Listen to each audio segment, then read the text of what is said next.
ما بگو کی هستی، صدای ما به اسمت کی هستی، بازیگر و مجری گوینده همه با هم. خواهش میکنم بگو بچه ها سریع یه کاغذ کوچیک یه خودکار برای من بیارن. حاج آقا قشنگ شدم.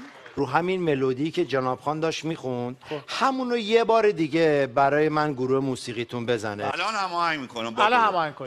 پوریا پوریا ایدری بینی پسره این رحمته بین چی میخواه بخونه. چه خونگرما با حاله باهوش و نکته سنجه، تو زندگی ندیدم کسی ازش برنجه، حواس اون به مردم، دل پاکش با احلام، رفیق فابریکش کی بلند بگو بهنام، از ته دل آرزومه سال 1404 دیگه عروسیش سر بگیره، جواب بله بگیره این بار، از ته دل آرزومه سال 1404 دیگه عروسیش سر بگیره، جواب بله